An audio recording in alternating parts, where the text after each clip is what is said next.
Iwan. Pwede na tayo mag-start. Iwan dito, Dok. Lahat po ng iwan dito. Nasa conference pa. Ay, ano ba kayo? Dito. Iwan dito. Asan dito ka Iwan? Iwan. Asan dito? Ako yung nandito. Wala pa yun.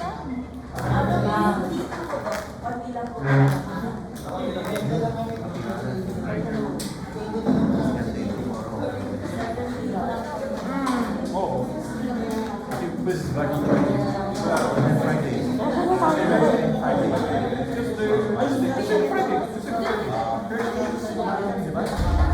Okay.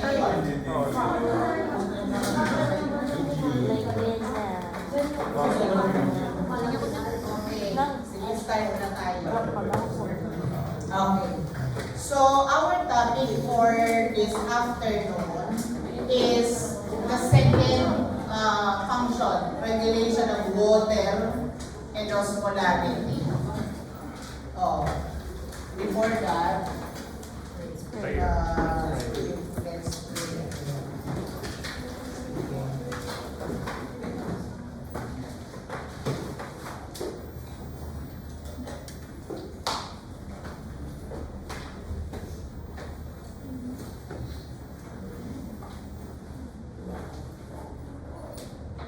These are my objectives for this topic. So, actually, review ito because we discussed already this in cell 2. So, determine total body water, discuss body fluid compartment, determine the body fluid osmolarity, explain the effect of changes in osmolarity on body fluid volume, discuss the mechanism of formation of diluted and concentrated urine. By the way, this one is our major topic now.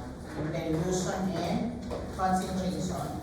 Describe antidiuretic hormone, its synthesis, release, and biologic effect. And lastly, discuss countercurrent mechanism. This mechanism is very important for urine concentration. The countercurrent multiplier, countercurrent exchanger.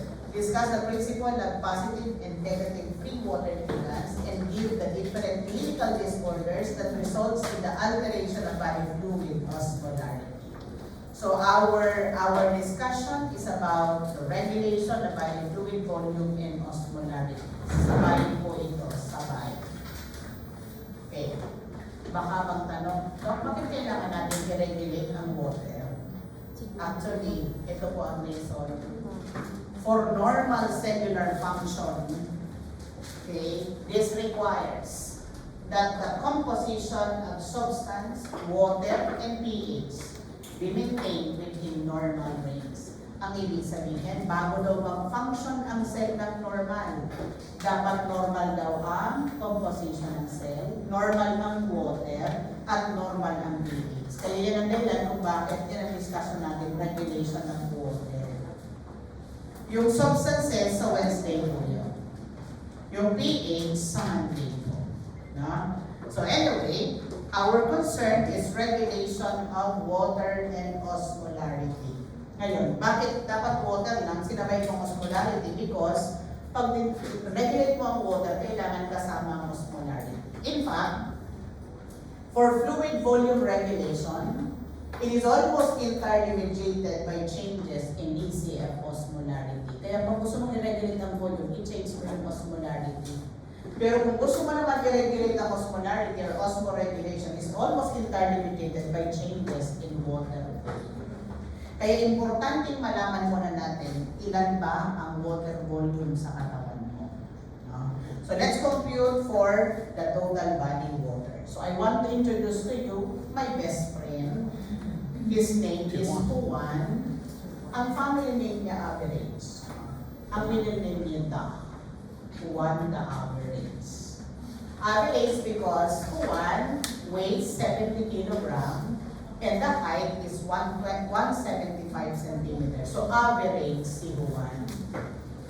And paano ka mag-compute ng body water? Ganito po, in an average individual, okay, about 60% okay, of your body weight is water. So how to compute for body water? 60% of your total body weight in an average individual. Ang problema lang sa clinic, you're not always dealing with an average individual in the clinic. Some are young, some are old, some are fat, some are thin, some are male, some are female. Madaming magkakaiba. Pero, ano ang distribution? Out of 60%, 40% is inside the cell. Tama po? Intracellular. So, 2/3 yun. 2/3 yan ng 60%. And 20%, which is 1/3, is present extracellular. Sa extracellular, dalawang compartment. Yung sa loob ng vessel, saka sa labas. So, out of 20, 15%, which is 3/4 of your ECF, is present in the interstitial. And only 5%, which is 1/4, is present intravascular. Hindi po yan yung blood. Plasma lang po yan. No, plasma. Kasi pag dinagdagan mo na yan ng mga cells, blood na yon. Ay hindi po yan 5%, mga 7 to 8% po. So plasma lang po. So if I were you, memorize this mnemonic. 60, 40, 20, 15, 5. So if the question is total body water, all you have to do is multiply the body weight in kilograms by 60%.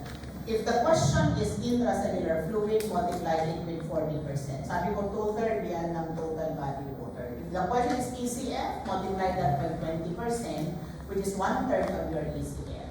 But if you specifically ask for interstitial, sabi natin interstitial is 20% of this, so that is 3/4. Okay, that is interstitial, 3/4 ng ECF, pero 1/4 ng total body water. Ang plasma is 5%, 1/4 of ECF, or 1/12 of total body water. Now, considering one is a 70 kilogram individual, so you multiply it by 60%, so one has 42 liters of water. And out of 42, 28 liters is in the ICF, while 14 liters is in the ECF, because you have to multiply it with 20 or 0.2, am I right, or 20%. Now, out of 14, 10.5 is in the interstitial, kasi 15%, and 3.5 is in the plasma. So, paano ito nalalaman? Ano yan?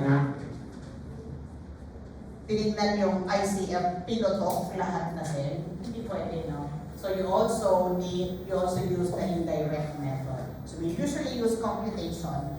In this case, we use dilution method.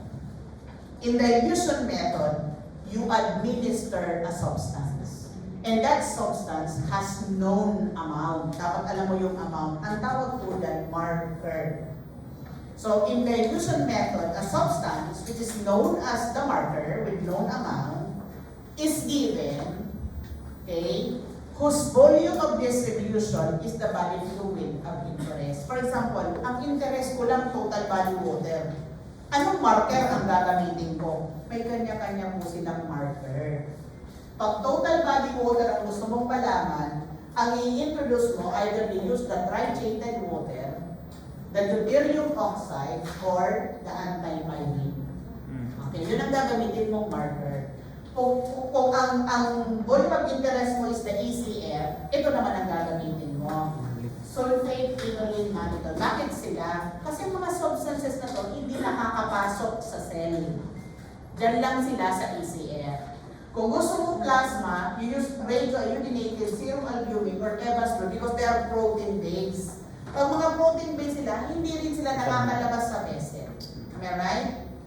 Ngayon, paano na kung ICF? Mahirap ang pili ng substance na papasok sa ICF. Tama mo ba? Kaya indirect method lang sila. Kunin mo yung total body water by using this, kunin mo yung ECF by using this, isubtract mo yung ECF sa total body water. Ang result nun ay ICF. Alam class, favorite na question ko sa board exam. 2 years ago, ang question is, which marker is used in ECF? Mannitol lang nandun. Ang mga choices ay, ito ang nilagay. The other one is truncated water. And the other one is this. So ang sagot doon ay monitor. Monitor. How do you compute for that? No? How do you compute? All you have to do is get the amount of the marker and divide it with the concentration in the circulation. Paano mo makikita ang amount? Eh, kung ilan ang in-inject mo, isubtract mo yung nilabas mo. Amount injected minus amount excreted and divided by the concentration. Ang endpoint nun ay the fluid, no? Abundance. Depende sa marker na ginamit. Okay na po ba tayo?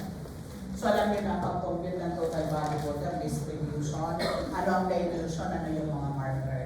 Now, na-mention ko kanina, mahirap pag-compute ito pag hindi average ang individual mo. Let's say, too thin, no, obese, no? Because there are factors that will affect total body water. Ay, actually, single lang siya. Isa lang ang factor that will affect total body water. Ano po yun? Okay?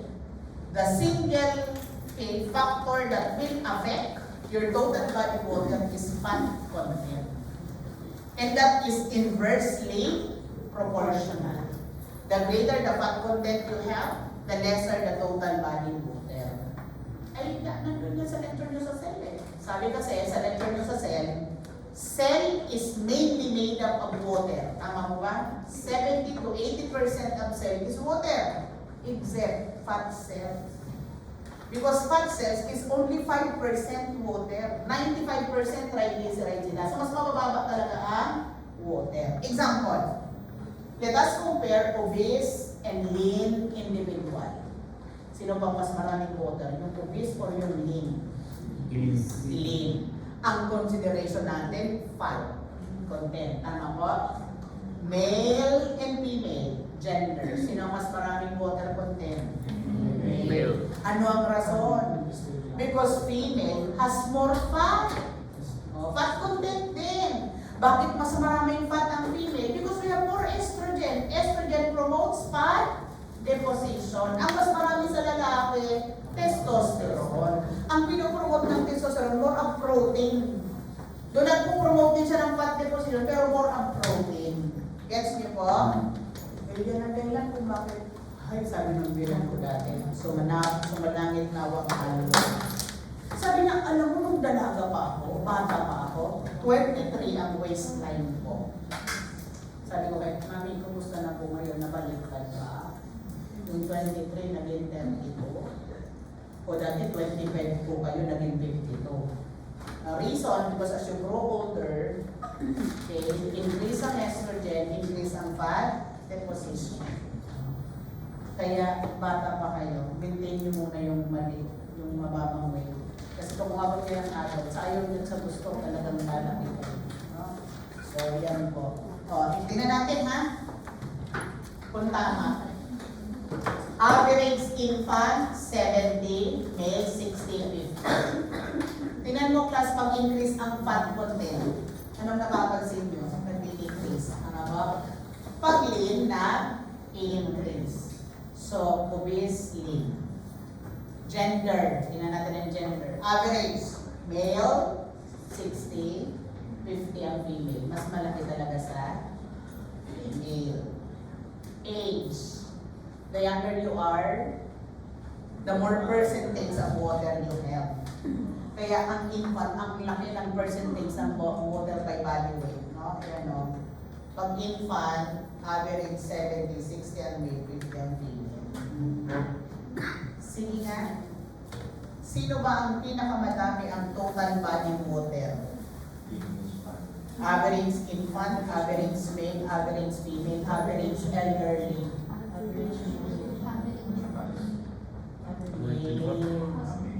Kasi hindi naman ang sa tanong ko percentage, ang tanong ko body water. So yung percentage, i-multiply mo yan ang body weight. Tama po. Kaya kung 70% ang infant, ay kung 10 kilograms lang siya. O kung 70 yan, tapos 10 kilograms, ilan yan? 700. Tama po. So, 7, kung 10 kilos siya, ba? Mababa. Tama po. Eh kung ang male, 70 kilograms, ay malaki. So, tingnan nyo kung anong percentage ba ng total body of water or yung mismong total body water. Kasi you have to multiply it with body weight. Okay na po. Ay, pero ang discussion natin ngayon is how to regulate fluid volume. Very simple. I-match mo lang ang intake with output. Output po yan. Output. Kung ano ang in-intake mo, 2 liters, dapat ang output mo 2 liters din. Para regulated siya. Correct? So, for example, ang intake mo ay 2 liters, dapat yan lumabas 2 liters din. Does it mean na pag nag-intake ka ng 2 liters, dapat ang ihi mo 2 liters din?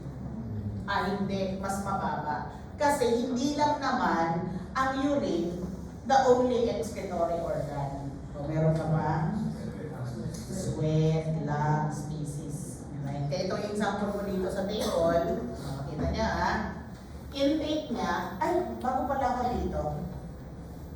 Ilan ba talagang kailangan mong tubig na inumin kada araw? What is the minimum daily water requirement? Ang daming sagot sa akin, no, 8 to 10 glasses a day. Ay, paano kung infant ang iinom? 8 to 10 glasses pa. May narinig ako, it should be 30 ml per kilogram. Kaya U1 kanina, 70 times 30, 2,100 ml. Ito yung example natin ng 2,100 ml. Yan po ay 70 kilogram. Gets po ba? Or 15 ml per pound. So yan po ngayon, ang kunin mo ang body weight mo yung kilograms, i-multiply mo ng 30 or kung pound 15. Yan ang daily water requirement mo. Minimum. Pero pag mainit ang panahon, mas taasan mo. Pagka meron kang fever, mas taasan mo. Pag may physical activity, taasan mo. Gets nyo po ba, class? Okay. Now, that is your daily water requirement. Pero kasi, hindi naman kaagad, Dok, saan magaling yung 8 to 10? Galing siya dito. Kunwari yung kuha mo, 60 to 70 kilograms. Yan ang average individual, 60 to 70.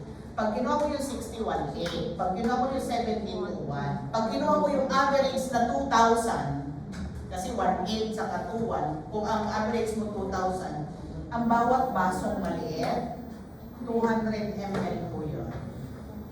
So, ilang baso, pag 2 liters or 2,000, kung dito 200, 10. Pag malaki-laking baso, 250 po yun. So, sa 2,000, 8 baso. Yung 8 to 10 glasses na yun, average individual po yun with 60 to 70 kilograms. So, need mong i-compute yung sarili. Okay. Ngayon, dito, ang fluid ingested niya, 2,100. Plus, ang fluid ingested, hindi naman galing sa tubig. Pati pagkain, may tubig. Depende sa kinakain mo. When you eat watermelon, you're just drinking water. Di ba? Parang ganun yun. Buko. Melon. Ganun. And another one is, so fluid ingested is the water you take and the water in the food. Tama ba? Magkasama po yun. Pero pinakamadami yung water intake. Correct? Another one is metabolism. Source din yan ng water, metabolism. Ang iba kayo, pag minitabolize mo yung glucose, ang product ay ATP, carbon dioxide, and water. So, all in all, fluid ingested, 2,100. Metabolism 200, so ang intake mo ay 2,300. Dapat ilabas mo din yan 2,300. Pero hindi lang puro yan urine. Ang urine is 1 to 1.5. So dito ang nilagay is 1/4. Kasi sa feces meron kang 100. Actually sa feces mga 200 po yun sa ibang libro. Ang sweat 200 yon sa ibang libro. Insensible lungs, alam niyo po ba class pag nag-ventilate ka? May lumalabas na tubig doon, hindi lang nakikita. Yung sa skin, o ngayon, wala kang pawis, may lumalabas din na tubig. Iba ang insensible sa sweating, ha? May insensible water loss ka sa skin, may water loss ka through sweating. Magkaiba po. Mas malaki ang sa insensible water loss. Ngayon, pwedeng pareho ang intake sa urine output kasi mas marami ka excretory area. Pero the only way that you can regulate is in the kidney. Kaya dito po tayo i-discuss. Ngayon, ito bang fluid na ito sa body mo? Puro water ba ito? Ay, may mga solutes po ito. Tama po ba? In fact, inside the cell, ang pinaka-importanting solute, potassium at bituan. Pag-anion, potassium. Pag-anion, di ba protein at saka mga phosphate. Pag sa labas, sodium ang counterpart, saka chloride. And that is the reason why ang tawag natin doon, solutions. Hindi pure water. Kasi yung water natin sa katawan, with solutes. Di ba? Kaya lagi natin dinidiscuss yan sa cell di ba? Osmolarity, tonicity, osmolality. Tama po? And that depends on what? That depends on what? It depends on the amount of solute or amount of solvent. Di ba? Ano ba ang formula sa concentration? Concentration is equal to solute over solvent. Pag maraming solvent, bumababa ang osmolarity. Pag mababa ang solvent, tumataas ang osmolarity. Pag mataas ang solvent, mataas ang osmolarity. Pag mababa, mababa din. Class, matanong ko lang pala muna. Okay na po ba tayo kung paano mag-compute ng body weight? Ano po yung mga distribution, ICF, ECF, mga ganon, alam nyo na po yung ang tawag doon, mga substances present. Kasi bago tayo mag-regulate class ng volume, hindi natin i-regulate ang osmolarity, di ba? O ano naman ang osmolarity? What is the normal osmolarity? 280 to 300. Ang tawag doon ay iso-osmolarity. Anong normal osmolarity ng ICF? Iso, hypo, hyper. ICF. Anong normal? Hypo, iso. Ang ECF, iso din. Pareho ang ECF saka ICF para walang net movement of water. Pwede ko bang i-compute ang osmolarity? Nadidetermine ba yun? Oo. Anong dinedetermine mo? ICF or ECF? Mahirap mag-determine ng ICF. Sige nga, kuha ka nga ng sample inside the cell. ECF. Kasi kung ano naman ang osmolarity sa ECF, yun din ang osmolarity na ICF. Saan po tayo kukuha? Sa interstitial or sa intravascular? Saan po doon? Arterial or venous kadalasan? Venous. So, ang usually kinocompute natin ay plasma osmolarity. Ano po ang number 1 contributor ng osmolarity sa ECF? Sodium. Kaya pag pinag-compute ka class, o ito na, iutos sa'yo sa hospital. Pagkukuha nga yung osmolarity ng pasyente natin sa second floor. 201 patient. Absent ka sa lecture ni Dr. Gomez. Or nandito ka, hindi mo napakinggan. So, hindi mo alam. Tinanong mo yung friend mo, absent din. Tinanong mo yung residente, absent din. Tinanong mo yung nurse, pinagalitan ka. Ba't ako tinatanong ko kayong may alam niyan? Diba? Ano mo kung sino ang malaman mo sa hospital? Nurse. Ang tatama. Gusto kong bakit. Bakit ka mga babae? O ngayon, ikot ka ng ikot ngayon. Hindi mo alam kung ano. Tapos nagmamadali yung namuto sa iyong konsultant. Ano naligo? Hindi mo alam. Hindi mo alam. Ang sunod na tanong, saan ka graduate? Utang na loob mo sabihin na tagapati mo pa. Walang dan lang. Tangi-tangi. Kaso dinanong ka. Present ka, nakinig ka. Dok, sandali lang po. Punta lang po ako sa nurse station. Anong titingnan mo? Sodium concentration. Titingnan mo doon sa may sodium determination, doblehin mo lang ang sodium concentration.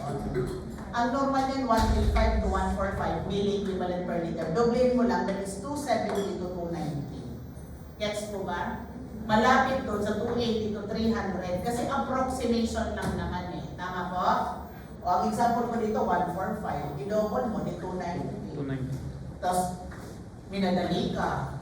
Tumakbo ka sa konsulat, Doc. 270 po. O iyo, paano mo kinuha? Ay, Doc, ang tanong mo lang naman kasi approximation, sinisi mo pa.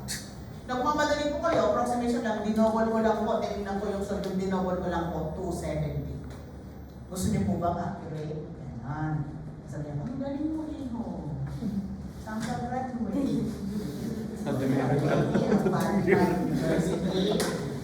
Doon po sa may Rice Tower, Valenzuela City, with telephone number. Tapos niyabangan mo pa. O Doc, accurate po. Gusto niyo po? O, pag accurate, in clinical setting, there is an accurate way or estimate of the ACF osmolarity. Not only the sodium is considered, they also consider the glucose and urea. So, i-double mo yung sodium, i-add mo yung glucose, i-add mo yung urea. Ang problem kasi class, the glucose and urea, ang unit, kadalasan ay milligrams per deciliter. Siyempre, dapat i-convert mo yan sa millimole per liter. Paano i-convert? O, di yung glucose, i-divide mo ng 18. Yung urea, i-divide mo ng 2.8. Ay, paano daw kung millimole per liter na? Hindi mo nang i-divide, i-add mo lang. Gets na po ba? You need to take note of osmolarity. Why? Halimbawa, na-regulate mo yung volume. Normal ang ICF na volume, normal ang ECF na volume, ni-regulate mo din yung osmolarity parehong to 85. Correct? O, may papasok na tubig sa loob ng cell, may lalabas pantay, no net movement. Hindi maganda, walang change sa cell volume. Paano kung ni-regulate mo yung volume? Normal yung volume sa ICF, normal ECF, pero hindi regulated ang osmolarity. Ang osmolarity dito 285, dito 300. Anong endpoint? May papasok, may lalabas, pero mas marami ang lalabas. Cell will shrink.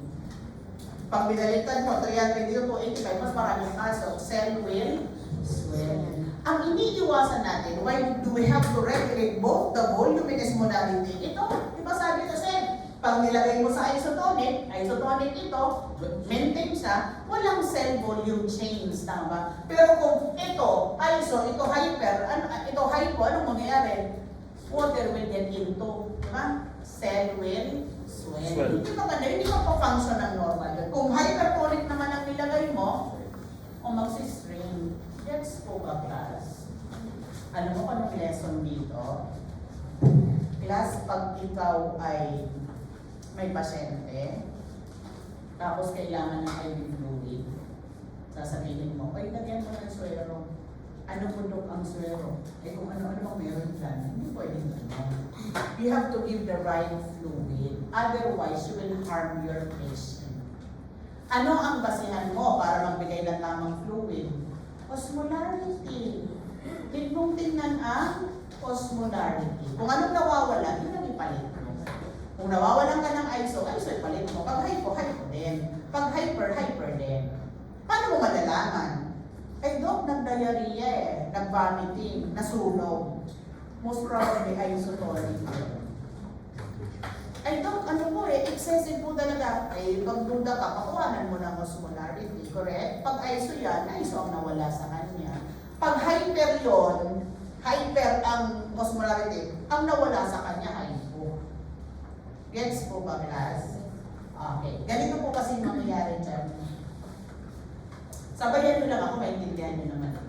Halimbawa, ito yung ICF, normal volume, normal osmolarity, ECF, normal volume, normal osmolarity. You decided to add isotonic fluid. Pag nag-add ka ng isotonic fluid, natural, ang administration mo ECF. Tama ba? Pag nag-add ka ng isotonic fluid, anong mangyari sa volume? Increase. Anong magiging osmolarity? The same. The same, no? Pareho silang iso. Do you think this will change? No. Osmolarity will change? No. They will remain the same. The only thing that will change if you add isotonic is ECF volume. In contrast, if you add hypotonic. Pag nag-add ka ng hypotonic, volume increases. Tama ba? But tonicity will decrease. Bababa. Kasi hypo ang binigay mo Tama po ba, class? Hypo ito, ISO yun. Anong mangyari ng tubig? Papasok yun doon. Then ICF volume will also increase. Eh, dinagdagan mo ng hypo. What will happen with osmolarity? It also decreases. Iba class, pag nagbigay ka ng ISO, ito lang increase. The rest will be the same. Pag hypo, parehong volume mag-increase, parehong osmolarity ay decrease because the cell will swell. Pag hyper, i-increase ang volume sa ACF, i-increase din ang osmolarity. Ay nagiging itong hyper, ito ISO, lalabas pa yon. So, konti ang tubig sa ICF kasi magsishrink yun. But the osmolarity increases. So, ang summary nun, lahat i-increase except ICF volume. Anong mga causes? At anong mga dahilan nito? No? Parang pinagalo. Anong mga causes at anong mga dahilan nito? Sabi ko kanina, you know, ano ang nag-iisang single? Natural, single, isa. Minsan hindi pumapalya din tayo. O ito po, kay class, hindi po yan mahirap. No? Tanggapin mo lang. Tingnan natin kung anong mangyari if you lose fluid and you administer fluid. Na? Doon muna tayo sa administer. Naglagay ka ng fluid or nag-retain ka ng fluid. Tama po? Example. Influx kasi administration or retention. Let's say, the first one, influx. You administer an isotonic solution. 0.9 NaCl is the best example. Tama po? So if you infuse it, this is your ECF, this is your ICF. What happens with the volume? It increases. What happens with the osmolarity? It remains ISO. So ISO din dito, walang shift. Tama ba? Net shift. What happens with the volume? This same. What happens with the osmolarity? This same. So yun ang sabi ko sa inyo, ang tataas lang ay ECF. Alam niyo kung anong tawag doon? Ang basis natin sa tawag laging ECF. ISO, osmotic, volume expansion, or ISO, osmotic volume over hydration. Anong cause po nun? Isosmotic volume expansion, infusion of isotonic fluid. Clear na po, class? Clear na po? O, never mind muna tayo sa compensatory. Ano po ang magiging effect niyan sa cardio? By the way, ang effect po na to, transient lang po ito, ha? Hindi naman permanente kasi eventually the kidney will compensate. Oh, ako po bang nag-lecture ng cardio book sa inyo? Hindi. Special circulation. So, kung absuelto kayo, tama po ba, pag nag-infuse ka ng fluid, blood volume increases. If blood volume increases, EBV increases. If EBV increases, stroke volume increases. Stroke volume increases, cardiac output increases. And that increases your blood pressure. Transiently, tataas talaga ang blood pressure mo. Tama po ba? Anong mangyayari sa protein concentration? Tinagdagan mo ng fluid, na-dilute siya. Tama po? Then, protein concentration decreases. Anong mangyari sa hematocrit, RBC? Na-dilute din. So, concentration also decreases. Transient lang yan kasi eventually, iihi mo yan, no? Balik sa dati. Dito po tayo, hypotonic po. If you infuse hypotonic fluid, less than 0.9 NaCl, pwedeng 0.45, pwedeng 0.5, pwedeng 0.6, mga ganon. Or less than 5% dextrose, or simply water loading. Water loading. Uminom ka ng maraming tubig, trip mo lang. Kaya sabi nyo, water therapy daw eh. What will happen? Isa pa ha, pwedeng water loading or hypotonic solution ang nilagay mo sa suero. Marami namang example ng hypotonic. Or, meron kang SIADH. Alam mo ba yun? Syndrome of inappropriate hypersecretion of ADH. Mataas ang ADH mo. Pag mataas ang ADH, ano meron ba? You reabsorb more water. So you retain hypotonic fluid. Di ba? Bronchogenic CA, lung CA. Bakit anong connect? Ang lung CA, may mga sinisikrit silang substance na nagre-retain din ng water. Am I right? So pareho lang yun. Hypo yan. What will happen with the volume? Increase. Hypo siya. Anong mangyari sa tonicity? Or osmolarity? Decrease. Bababa dito, isotone. Magsishift ang fluid dito. Then the cell will swell. ICF will increase, osmolarity decreases. Ano ba tawag? Hypo-osmotic volume expansion. Anong causes nun?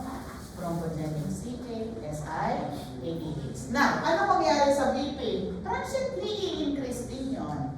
Ano mangyari sa protein? Transiently na-dilute, di-decrease din. Pero anong mangyayari sa hematocrit?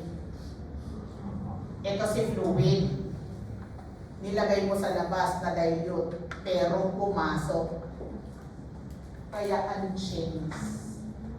Nagets mo? Yung nag-dilute na tubig, pumasok sa loob. E di nawala yung diffusion. Tama po ba? Gets na po? O hyper tayo, hyper. More than 0.9 NaCl. Naglagay ka ng 1%. More than 0.9 yon. Or, kaya class ha, dito, pag sinabi sa iyo, inom ka ng maraming tubig, dahan-dahan, dahan-dahan. Huwag niyong gayahin yung ipag ko. Tumawag. Sabi niya, grabe ang hilo ko. Ang tanong ko, ano ginawa mo? Sabi niya, uminom ako ng maraming tubig. Bakit daw uminom ng maraming tubig? Kasi magpapa-ultrasound ako sa kidney. Inom daw ako ng maraming tubig para daw mapuno yung pantok ko. Ang sunod kong tanong, bakit? Hindi ba sinabi sa'yo na dahan-dahan ang 1 liter? Kasi sasabihin ka talaga, dahan-dahan lang po ang pag-inom.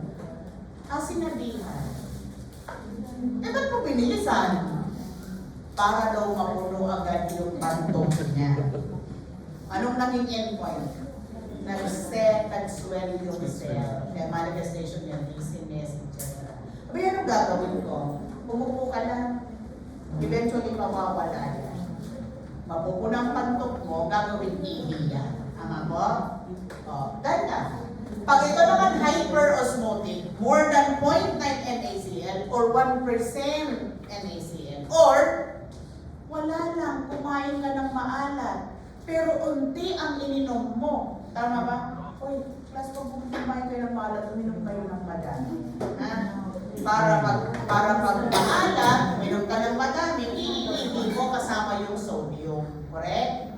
Or may Cushing's disease or hyperaldosteronism. Anong connect? Pag meron kang Cushing's, mataas ang cortisol. Tama po? Pag may hyperaldosteronism, mataas ang aldosterone. Alam niyo po ba ginagawa nitong dalawang ito? Pareho lang ang kanilang effect. It increases sodium reabsorption. So nagre-retain ka ng sodium. What will happen with the volume? It increases. Ay hypertonic po yun. Mataas ang sodium. Matapos with osmolarity, it increases. Saan ang direction ng tubig? Hyper to palabas. What happens with the volume of the cell? Increase. Shrink. What happens with osmolarity? Increase. O ang tawag yan ay hyperosmotic volume expansion. Transiently, your blood pressure will increase. Diluted yung urine, decrease ang concentration. Diluted yung RBC. Kaya decrease ang hematocrit. Naglagay ka ng fluid, lumabas pa nilalong na dilute. Tama po? Ang summary niyan, lahat na BP increase, correct? Protein concentration, lahat decrease. Pag hematocrit, ito lang ang walang change. O okay na po ba tayo? Doon po tayo sa kabaliktaran, you lose. Kaya tawag nito ay fluid efflux. Nawalan ka ng isotonic fluid. Ano bang rule? Pag nawalan ka ng iso, ang pamalit mo iso din. Ha? You lose isotonic fluid equivalent to 0.9 NaCl. Anong example ng isotonic ang nalalabas sa'yo? Burns. Pag nasusunog, ay nawawala ng isotonic. Diarrhea. Vomiting. Nawawala ay iso. Pag hindi ka sure, ipakuha mo ng osmolarity. Gets po? Alam niyo ba ako, nung natuloy ako, ang pinakaayaw kong pasyente ang nasusunog. Ang sunog saka ang poisoning. Sobrang baho na masusuka ka talaga. I have a patient, 3rd-degree burn lahat. Tapos ako ang naka-assign. Ang monitoring every 5 minutes ang vital signs. Kung hindi ka aalis, nandun ka lang, my God, hilong-hilong, grabe na talaga, nasusuka na ako. Kaya magandang may kaibigan ka. Eh dapat mag-amatan kayo para marami kayong makayubi. Sabi ko sa kaibigan ko, please, papalit. Palit naman, hindi ko na kaya pumasok yung kaibigan ko. Paglabas ko, hinilabas ko lahat na suka ko. Mabaho ka lang. Pati poisoning mabaho. Kaya dapat matibay talaga ang loob mo, no? Kaya ngayon, pag napahirapan kayo, tanggapin mo na kailangan mong mahirapan para matuto ka. Ha? Para pagdating nyo doon, matibay ka. Walang tibay doon. Kaya ko naman mag-monitor. Nasusuka lang ako, kaya ako nagpapalit. Nagsuka muna ako. No? So, you lose. What happens with the volume? Decrease. Mag-change bang osmolarity? Hindi. Mag-change bang fluid? Hindi. Mag-change bang ICF volume? Hindi. Osmolarity? Hindi. Kabaliktaran lang kanina, di ba? Increase yun dito, decrease. Kaya kabaliktaran din dito, transiently, your arterial blood pressure decreases. Pag konti ang solvent, makukoncentrate. Increase ang protein concentration saka hematome. Gets po?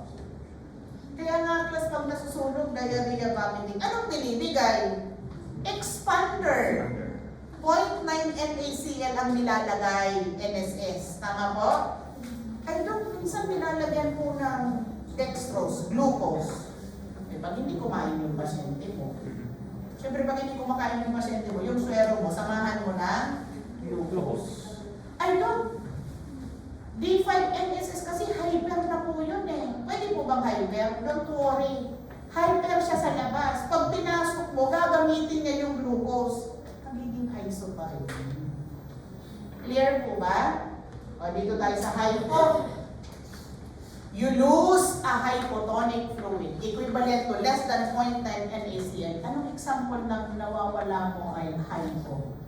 Diabetes insipidus.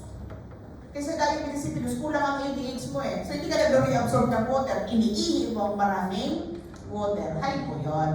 So diabetes insipidus or excessive sweating, vigorous exercise, grabe ang pawis mo, halos tubig ang nalalabas mo, and fever.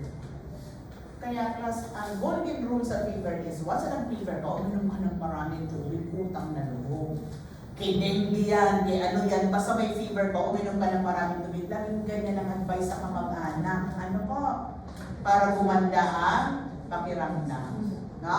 So, you lose hypertonic. Anong mangyari sa volume?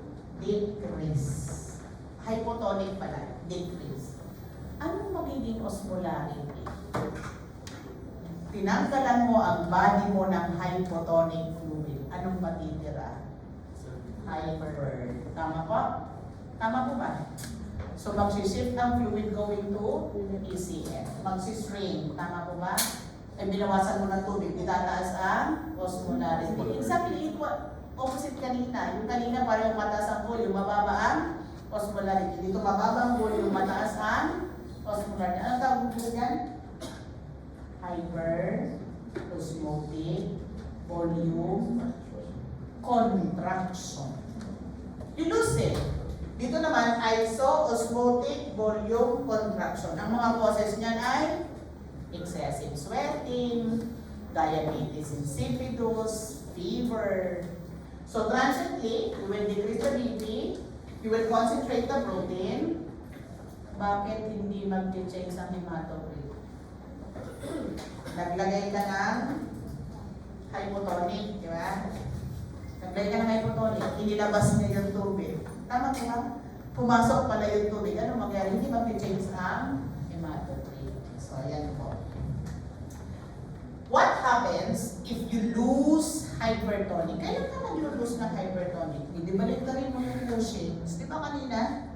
Kanina, nag-administer ka ng ano or nag-retain ka ng hyper. Anong example ng Cushing's at saka? Aldosteronism. Eh, ibalik ka rin mo, adrenal insufficiency, low cortisol, low aldosterone, less sodium. Then you lose sodium, correct?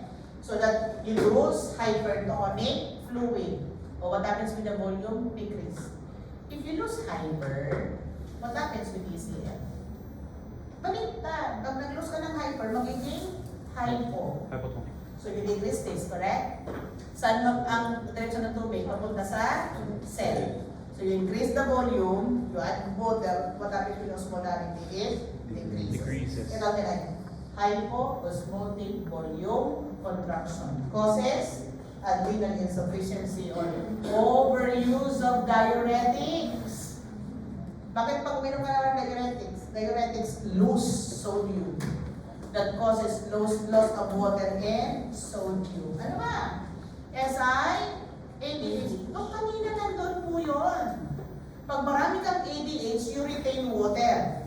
Kaya nga nakalagay doon kanina, okay, hypoosmotic volume expansion. But when you have at ADH, you lose more sodium.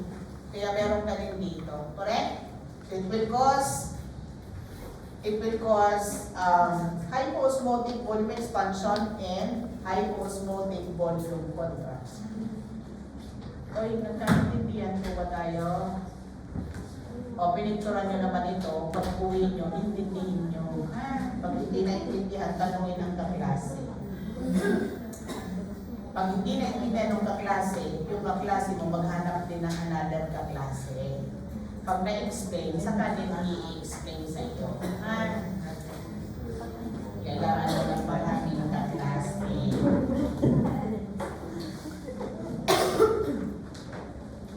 Sino bang galing sa conference dito? Lahat kayo, ISP? Dito po yung galing sa lab. Kaya minsan ayaw mo ng second period eh. Lupat. Nakumpos doon sa conference. Nalulupan. Ay, diwan, galing kayo sa ISP, ha? Nasobra kayo ng ISP. Kasi ramdam ko, mas malungkutin kayo ngayon. Malungkot, ha? Malungkot ang grade. O, sige. Ano, okay pa ba kayo? Ang renal talaga mahirap, pero interesting. Interesting. So, pag naintindihan mo, kaya minsan class, huwag kayong tamarin sa pag-intindi.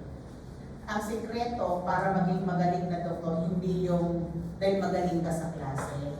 Hindi naman. Kailangan matyaga kang makinig at matyaga kang umintindi. Kasi pagka naintindihan mo, mas madaling mag-diagnose. O halimbawa, dumating yung pasyente, polyuria, polydipsia.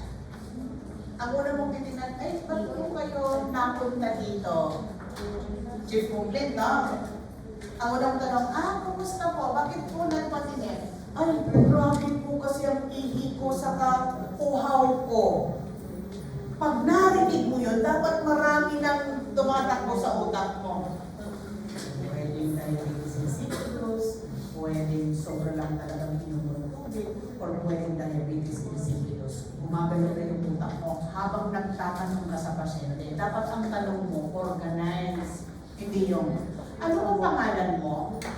Ay, ba't ka po pala nagpatingin? Ay, ilang taon na po kayo?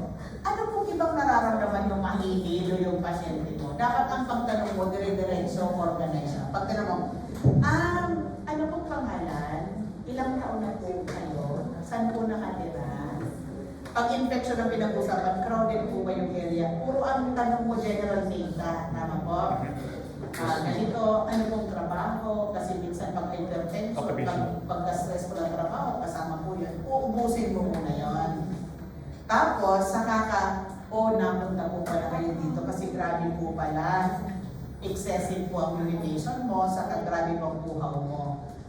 Ang unang tanong, ba't malakas po ba kayo ngayon ng tubig? Kasagutin ka, natural, polydip siya nga eh. Joke lang. Tatanong mo, nagpa-check na po ba kayo ng sugar nyo? Ay, hindi pa po. Kasi gumagalaw sa utak ko, baka diabetes insipidus. Tama mo? Hindi pa po ba? Recurrent po ba nagkakaroon ka ng infection? Ay, hindi naman po. Kasi pag recurrent, baka diabetes mellitus, no? Babang tinatanong mo, kailan ba po ito nagsimula? May iniinom po ba kayong gamot? May bipolar po kasi ako. Ano yung gamot ang iniinom mo? Naka-lithium po ako. Medyo luminaw. Ako, diabetes, insipidus po ito. Brachydose, di ba? So habang tinatanong mo, ganito po babalik ka po sa akin. May mga ipapa-examine po ako. Ano mga ipapa-examine mo? Blood sugar level, urinalysis, kasi gusto mong malaman, di ba? Kaya mas magandang marami ka, kasi pag magandang diagnosis mo, ang treatment mo maganda din. Paano mo yun makapractice? Pag marami kang alam. Tama po? Kaya huwag mong i-limit. Sige, bakit po tayo napunta doon?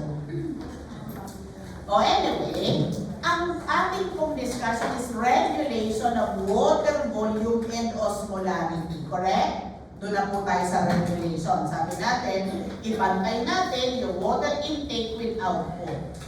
Alam niyo po ba, class, napakasimple lang. Pag tinanong ka, paano nagre-regulate ang kidney ng water? Di pag uminom ka ng madami, iihit ka ng madami. Pag uminom ka ng konti, iihit ka ng konti. Gets po ba? Why? Because if there is excessive water intake, you have more solvent. Tama po ba yun? What happens with osmolarity? It decreases. Alam niyo po ba na ang mababang osmolarity is inhibitory to ADH secretion. So pag wala kang ADH, hindi ka magre-reabsorb ng tubig. Saan mapunta ang tubig? Sa urine. Tataas ang volume ng urine, bababa ang osmolarity. Ang tawag po niya ng diluted urine. Tama mo ba? Mataas ang volume, mababa ang osmolarity. Paano kung konti ang ininom mo? Konti ang solvent. What happens with osmolarity? Increases. Yan ang stimulus for ADH secretion. Pag may ADH ka, magre-reabsorb ka ng maraming water. Anong magiging volume? Increase. Anong osmolarity? Increase. Concentrated po yun. Kaya po ang simpleng sagot sa tanong na how do you regulate your water volume and osmolarity? The best answer is you either form a diluted or concentrated urine. Kaya ang discussion po natin, how to dilute and concentrate urine. Okay po ba tayo? Ito po class. You drink 1 liter of water. What happens with osmolarity? High or low? Low.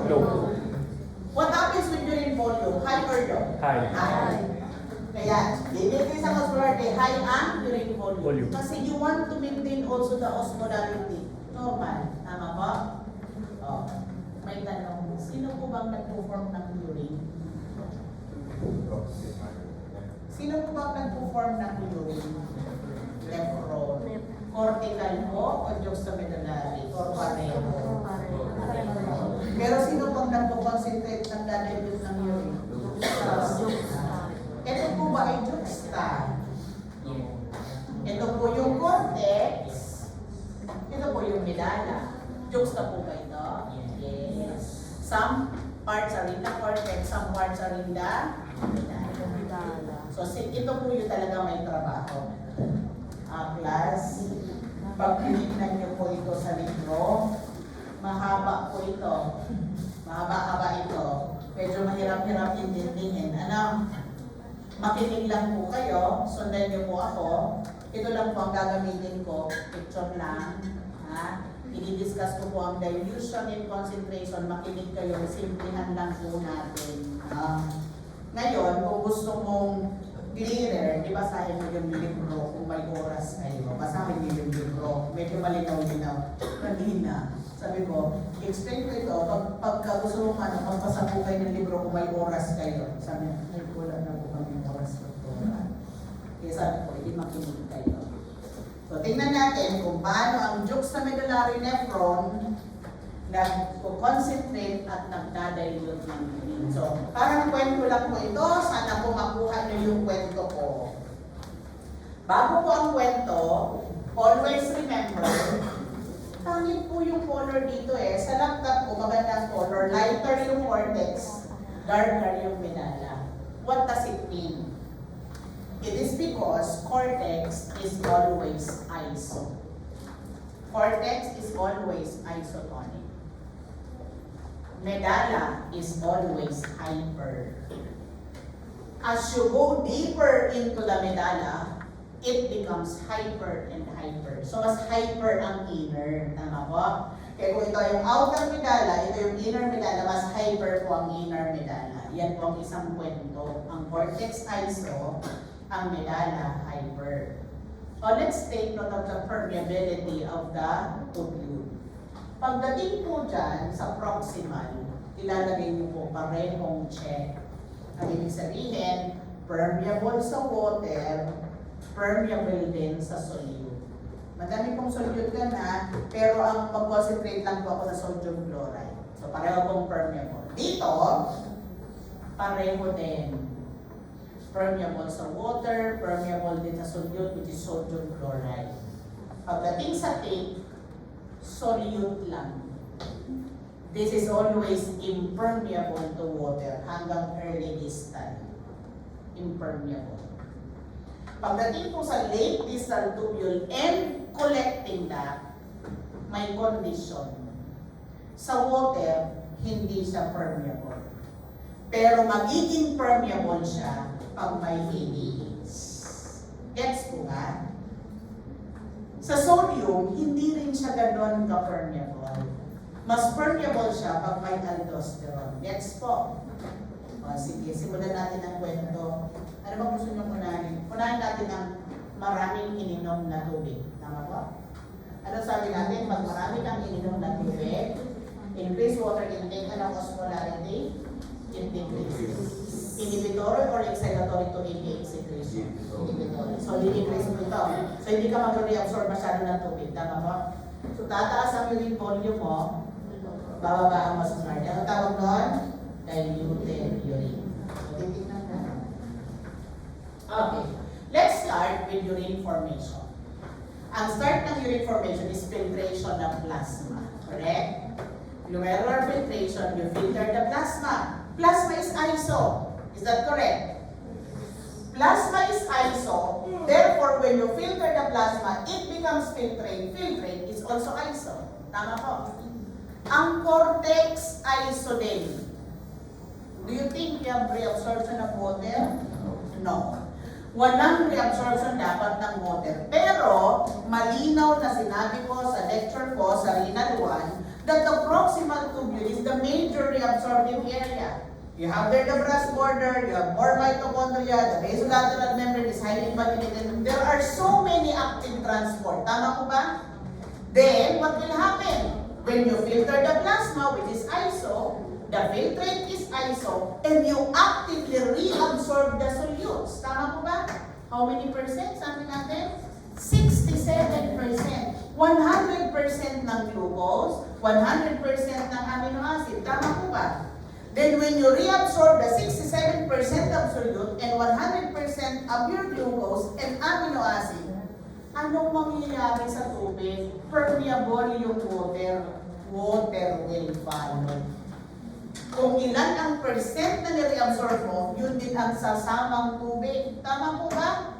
Ang tawag po yan ay iso-osmotic reabsorption. And that happens in the proximal tubule. Kaya hindi lang sa obligatory, di ba? Iso-osmotic din. Tama po? Kung may tanong ako, ni-reabsorb mo yung solute, may sumamang tubig na pareho ang proportion. Magbabago ba ang osmolarity? Magbabago itong the same. So ang tanong ko, what is the osmolarity of fluid that will leave the proximal? Iso. And the fluid that will enter the loop of Henle, iso. Gets na po? Oh. It enters as iso. Outside is hyper. The membrane is permeable to water. What will happen with water? It is reabsorbed. Kasi hyper dito iso doon. Inilalabas siya, i-reabsorb siya. Correct!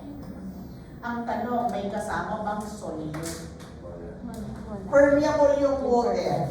Ay kaso, mas maraming solute sa labas. Tama po ba? Against yun. Dapat active transport yun. Hindi ba wala namang active transport dito? Kahit membrane ay permeable, walang active transport. So, lang ma-reabsorb mo? Water. Without solute. Ang reason, because there is no active transport. So, ano mangyayari? Binawasan mo ng tubig, iniwan mo yung solute, then the fluid becomes hyper and hyper and hyper. Magiging na siyang hyper doon. Kaya tinawag ko siyang concentrating segment. Am I right? Ngayon, could it be iso or hypo? Never. It is always hypertonic, never iso, never hypo. O, sige nga. Ano ngayon ang mag-enter sa thick ascending? Hyper. Hypertonic. Anong meron dito? This area is never permeable to water. But there is active reabsorption of solute. Have you remember yung NKCC2? Sodium, potassium, chloride, tapos nagiging positive yung lumen, sumasama pa rin ang calcium and magnesium. So, ang nangyari dito, you reabsorb solute without water. Anong mangyayari sa fluid? It becomes hypo, hyper, iso. Ni-reabsorb mo yung solute na walang tubig. Hypo. It becomes hypo and hypo and hypo. Very hypo. Tingnan mo, 100 lang. It is never iso, never hyper. Kaya ang tawag ito, diluting segment. What is the osmolarity of fluid that will leave the active ascending loop of Henle? Anong tonicity ng tubig na aalis sa thick ascending? Hypo. Yung mag-enter sa distal, hypo. Hypo. Ito na. Hypo dito, iso dito. We do not have ADH, ha? Sabi niyo, walang ADH. So, tama ba kung pag walang ADH, hindi permeable yung membrane? Tama po? Tama po? Kaya kahit hypo siya, iso sa labas, hindi makakalabas kasi hindi nga siya permeable. So, that will remain hypo. Gets po? So that fluid that will enter the collecting duct will remain hypo. Wala ka namang binawas sa tubig hindi permeable. Tama po? Pagdating dito, hypo, sa labas hyper. Ang taas ng osmotic gradient. Can you reabsorb the water? There is no ADH. Hindi. Ano po ang lalabas? Anong tonicity ang lalabas? Hypo. Ano pong ibig sabihin ng hypo? Anong volume? Ay, ano pong osmolarity? Diluted po talaga yun. Gets po ba? O, balik tayo natin. Less ang water intake. Anong osmolarity? Increase na ADH? Pwede po tayo mag-reabsorb ng water? Sa mababang volume, mataas ang osmolarity. Concentrated tayo. Balik tayo You filter the plasma. What is plasma? Iso, hypo, hyper. Iso. It becomes filtrate. So in the proximal, it is iso. Outside the cortex, it's also iso. Supposedly walang movement ng water. Tama mo ba? But we actively reabsorb the solute. 67% of solute, 100% of water, amino acid, and the membrane is permeable to water. Then water follows. Tama po? Anong tawag doon sa reabsorption na yun? Iso. Osmotic reabsorption. Saan na-observe? Proximal. So, pareho lang ang nangyayari with or without ADH sa proximal. Tama po? So, bababa yung fluid. Anong osmolarity? Iso. Tama po? It will leave the proximal as iso. It will enter the loop of Henle as iso. Pagdating sa thin descending, sa labas, hyper. Membrane is permeable to water. What happens with water? It is reabsorbed. Will solute follow? No. Kasi dapat active transport. Walang active transport So when you reabsorb the water without the solute, what happens with the fluid? it becomes hyper. And we said never iso, never hypo. So always hyper ang nasa tip descending, pareho. Kaya wala o merong ADH. The fluid that will enter the tip is hyper, correct?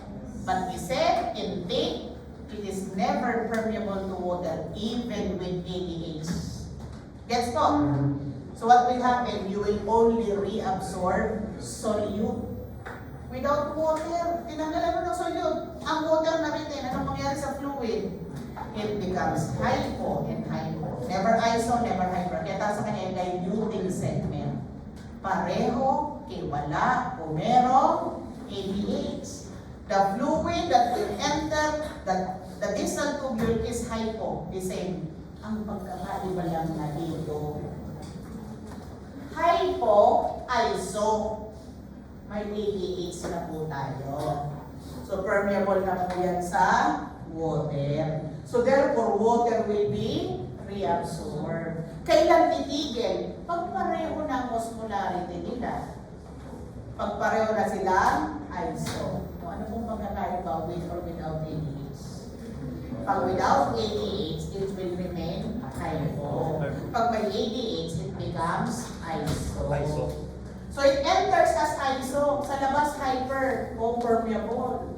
Actually, plus ang ADH, mas malakas ang effect sa collecting duct. O bukas, magre-reabsorb ka ng water? Yes. Tama po. Anong mangyayari sa lalabas na tubig? Mag-i-equilibrate yan dito sa medalla, which is hyper. Anong lalabas? Hyper. Anong volume? No. Osmolarity? High. O diba? Concentrated urine. O, gets na po? Ang pagkakaibo po nilang dalawa dun sa late distal tubule collecting na. O plus, baka magkalimuhan na. Wala po ito sa libro, no? Sinagaan ko po siyang i-flow chart, no? Para sa inyo. O, tingnan po natin. May water deprivation, correct? Ibig sabihin, less ang water intake, correct? Or may dehydration, correct? O class, pag may deprivation and dehydration, ano ni-expect natin? Low ang urine volume. Kaya tawag sa kanya, anti-diuretic state. Ano ang ECF tonicity or osmolarity? High or low? High. Will you activate the osmoreceptors to release ADH? Yes. So ADH secretion is high. Anong trabaho ni ADH? It increases the permeability of water in the late distal tubule and collecting duct. So what happens? It increases the permeability. Then water reabsorption will be high in this late segment. What happens with urine volume? Increase. What happens with urine osmolarity? Increase. Tawag doon? Concentrated. Ano ba ito? Negative or positive free water clearance? Negative. Okay, class, pag nagtanong ako sa exam, which is decreased during anti-diuretic state? Pag ang tanong, di ba? Is it the osmolarity? Is it the permeability? Is it the urine volume? Is it the specific gravity? Pag magkalituhan na lahat yan, increase except urine volume. Gets po ba? Ay paano kung overhydration? Uminom ka ng madami, excess ang water intake, ano i-expect natin? Madaming urine. Kaya tawag niya ay diuretic state. Tama po ba? Ano mangyayari sa tonicity? Inhibitory, excitatory sa osmoreceptors. So bababa ang ADH secretion. So the permeability of the distal tubule collecting duct that is decreased, correct? So anong mangyayari sa urine volume? Hindi ka na reabsorb ng water, itataas. Osmolarity is low. Ang tawag po yan ay diluted. Gets po? Okay. Positive water clearance. Mukha naman nagkaintindihan tayo. Alam mo, class, pag talagang binigay mo yung puso mo at saka yung focus mo, naiintindihan mo naman eh. Kayo kasi, minsan, kaya ako pag nagtuturo ako sa anak ko, pharmacy, tinuturo ako ng pharma, ganito siya. Di simula kami, nakapokus yung anak ko. Maya-maya sabi ko, ano mo sabi ko sa anak ko? we will stop. Stop muna tayo. Kasi wasa na gano'n na, kahit anong sabi mo, hindi na yan papasok. So, mama, anong gagawin ko? Gumawa ka ng paraan na mawala yung antok mo. Ano po? Walk. Exercise. Mamaya, okay na ako. Tara. Pag gumano na, stop tayo, anak. Ayoko sayangin yung oras ko. No? Pero, sabi ko sa kanya, when you focus na, na-absorb mo, ay yes ma, ngayon mo nga lang naiintindihan. Kaya dapat ako mag-focus na. Tsaka. Okay. Class, agree ba kayo? Pag nag-form ka ng diluted urine, wala kang masyadong kailangan. Tama po ba ako? Ang kailangan mo, pag nag-form ka ng concentrated, anong isang kailangan mo? ADH. Ano pa ang sunod mong kailangan? Dapat hyperosmotic ang medalla. Dapat lagi talaga itong hyperosmotic. For example, halimbawa lang ito ay hypo. Alam mo, ito hypo ito. Bumaba siya as iso. Sa labas, hypo. Ay lalong pupunta yung tubig dito, lalong magiging diluted. Kaya ang requirement mo for concentrating the urine is what? High ADH level and hyperosmotic medalla. Iyan po ang trabaho ng counter current mechanism. O, clear na po? So, class, so many years ago, this one is given in the board exam. Ang matinding tanong, what are the two mechanisms involved in urine concentration? What is the first mechanism? ADH. What is the second mechanism? Counter current mechanism. Because that makes the medalla hypertonic. Gets po ba? So, i-discuss natin ang ADH at saka counter current mechanism. So, class, I just want to remind you that the maximal concentrating capacity of human being is only 1/2 to 1/4. Hoy, pag lumampas na dito, hindi na pwedeng mag-concentrate ang urine mo, ha? Trigger mo. Hunger strike ako sa tore. At itubig, hindi ko ako iinom. Pag hindi ko uminom, i-concentrate ng kidney ang urine mo. So, hindi ka mag-produce ng water. Tama mo ba? Pag umabot kaya ng 1/4, hindi na kaya. Pag-release ka na ng water. Tama po? Eventually, ma-dehydrate ka. Ganon din naman, ang maximal diluting capacity ng kidney, 50 milliosmoles per liter. Inom ka ng inom. Ida-dilute na ng ida-dilute. Pag umabot ng 50, hindi na kaya, mariretain na yun sa katawan mo. Gets mo? I-compare mo sa desert animals. Tingnan mo kung ilan. Diba, example, camel. Tama? Tayo 1/4 lang. Siya 10,000. Kaya pag hindi mo yan pinainom, alasang problema. Pwede niyang i-concentrate, pwede niyang i-conserve ang water. Kaya huwag kang makipagtayo sa camera. Huwag mo silang i-challenge sa disyerto. O sino tayong dalawa, o sino makakapag-survive. Pag wala kang iniinom na tubig, huwag mong gagawin yun. Pag tatawanan ka ni camel, si camel okay na okay lang, ikaw malapit. So, first is ADH. What is ADH? Antidiuretic hormone because it has antidiuretic effect. No? It decreases urine. But it is also known as arginine vasopressin. Pag human kasi, arginine vasopressin or ADP. Bakit tinawag na vasopressin? Because it has vasoconstrictive effect. Dalawa pong effect niya, antidiuretic sa vasoconstrictive. Tama po yun ang kanyang pong receptor B1 and B2. Pag si ADH nag-bind sa B1, vasoconstriction. Pag nag-activate ng B2, antidiuretic. Saan mo yung ginagawa? It is synthesized in the hypothalamus. Specifically, the supraoptic and paraventricular nuclei. Paano siya i-release? Kailangan mong i-activate ang osmo receptors. Bakit ang tawag osmo receptors? Because they respond to effective osmoles. Ang number 1 regulator niya, osmolarity ang ECF. Tama ba? O ano ang role ng posterior?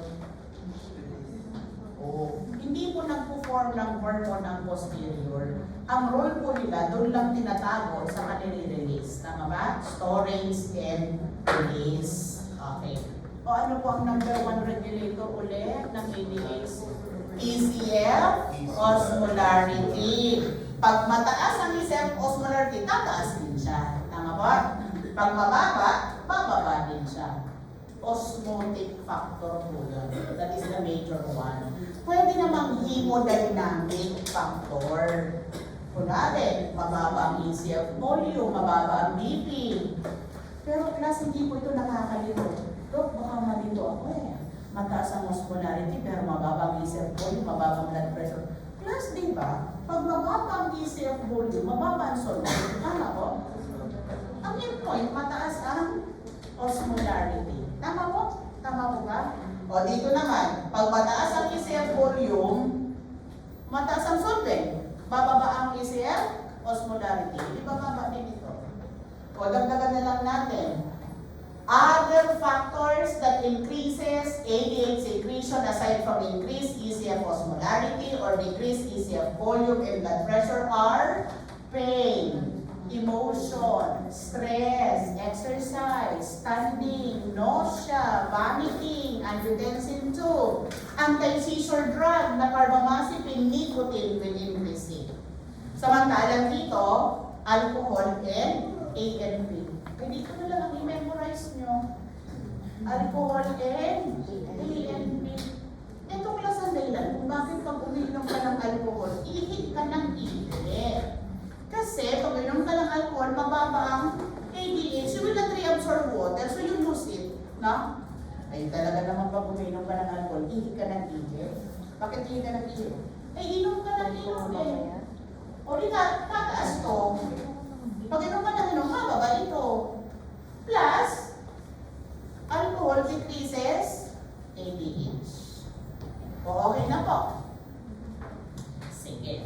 Ngayon, ito ang tanong. Doc, you mentioned a while ago that your ADH has vasopressive effect or vasoconstrictive effect through B1 and antidiuretic state through B2. Sabi niyo po, it will increase reabsorption of water by increasing the permeability. Tama po ba? Ang tanong, Doc, paano po ini-increase ang permeability? Several years ago, isinama din sa board exam ang tanong na ito. Kaya nga sinama ko ngayon din. Ito, kung paano ang effect. So, if causes vasoconstriction that involves the B1, the large quantities, that is the reason why ADH is a very potent vasoconstriction. Pag B2, that regulates now the urine volume in osmolarity by increasing the permeability where in the late distal tubule and collecting duct. Mas malakas po yan sa collecting duct. Hindi lang niya po ini-increase ang permeability sa water, pati urea. Kasama po urea. Ito po matinding tanong sa board exam. You know what makes board exam difficult? Pag binasa mo yung tanong at binasa mo yung choices, parang lahat tama. Pero walang wala bigla. Minsan lahat mali pero walang except. Parang ganun. Kaya na dati, nung na-board exam na yun, pinakamahirap sa board exam namin, anatomy. Ay talaga, anatomy sa kaparma. Kasi doon lang ako nakakita ang exam ng pharma na walang gamot. Diba? At hindi ko yan makakalimutan. Isa lang ang tanong na gamot, number 100, hindi ko yan makakalimutan, lagundi. At ang tanong, para saan yun? Ay, mahirapan ka dati kasi bago pa lang yung mga halamang gamot. Pero kasi project namin yun sa community, kaya alam ko para saan yan sa ubo. Sabi ng best friend ko, ha? Sabi niya, ba't ganun ang exam sa pharma, walang gamot? Buti na lang daw may number 100, tapos ang tanong lagundi. Tapos sa kanya ko sabihin, di ba sa ihi yun? Sabi ko sa dito, kung best friend ko, isa na nga lang ang gamot na mali. Ay, ayoko naman siya manimpress. Sabi niya, di ba sa ihi yun? Sabi ko lang, kasi pag sinabi ko, Ay, ubo yun, ma-depress yun. Hindi pwedeng ma-depress. Minsan gano'n eh. Ito yung tanong, sabi niya, ADH increases water reabsorption by increasing permeability to water by what mechanism?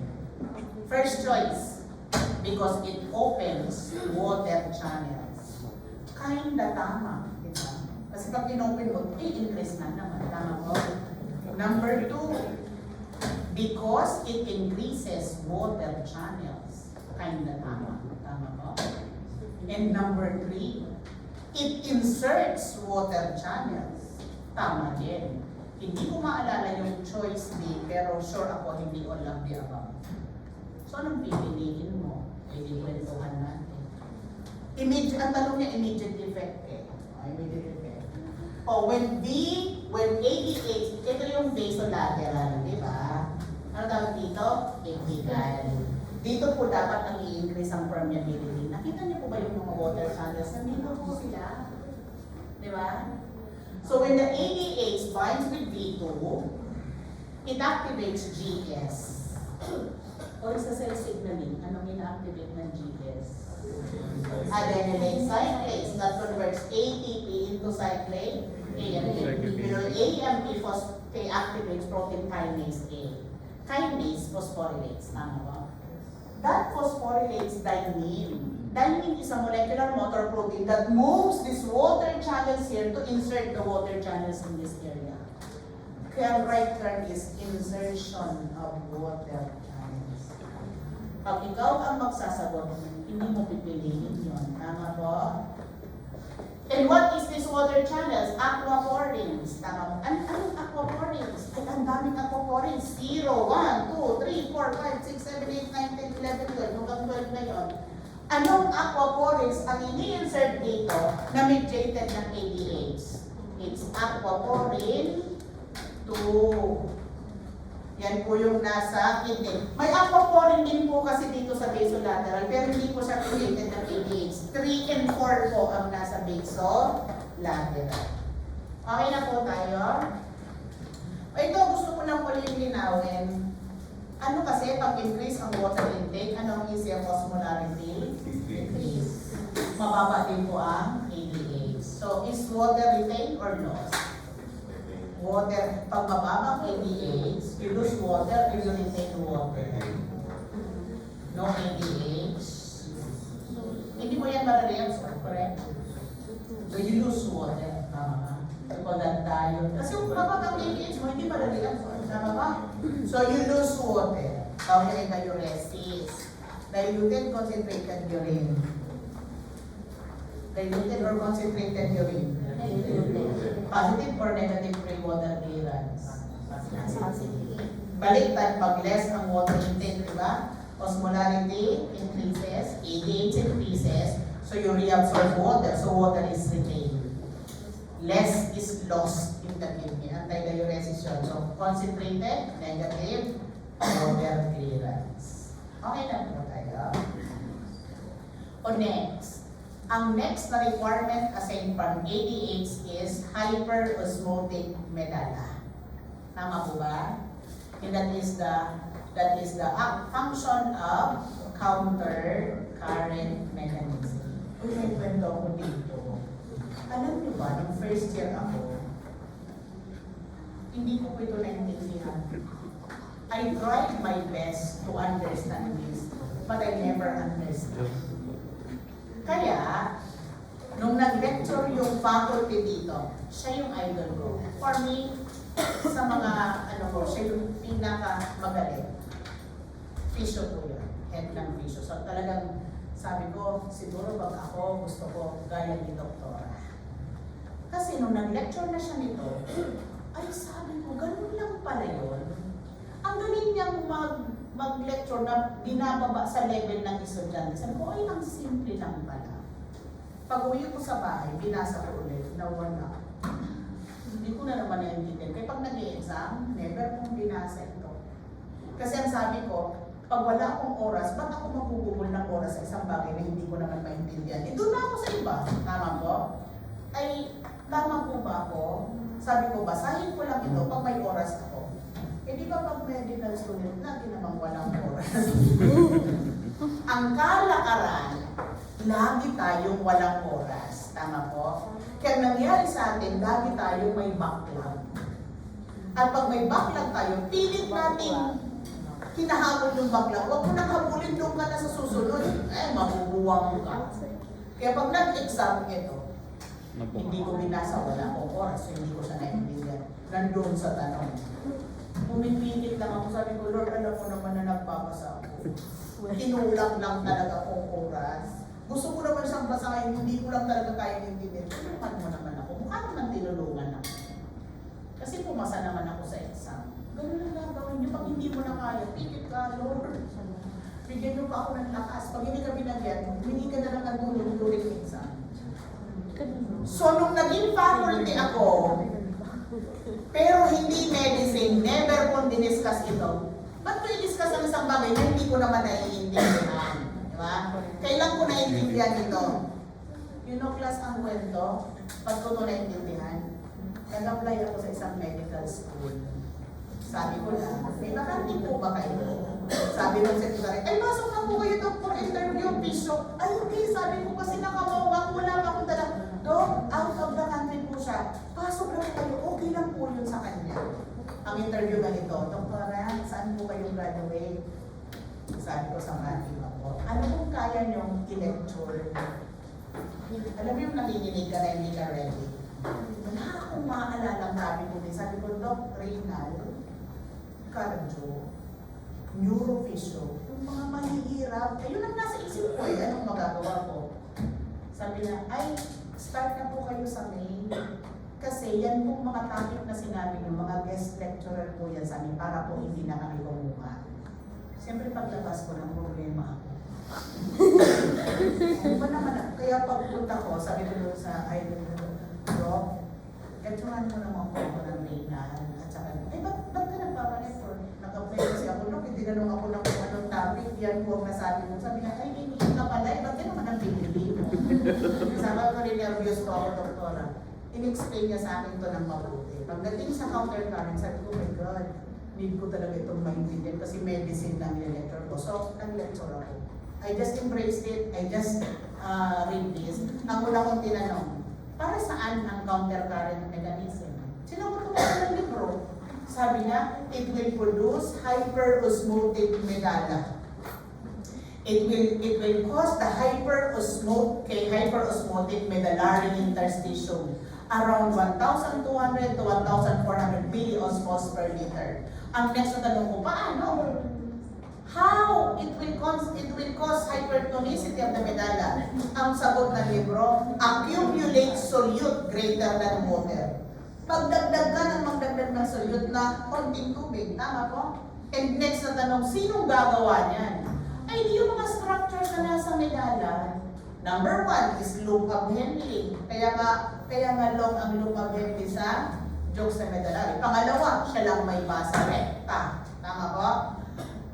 Loop of Henle is the countercurrent multiplier, while basa recta is the countercurrent exchanger. And a little contribution from the collecting duct. Tingnan nga natin kung tama po ito. Tama po ba ako sa thick ascending loop of Henle?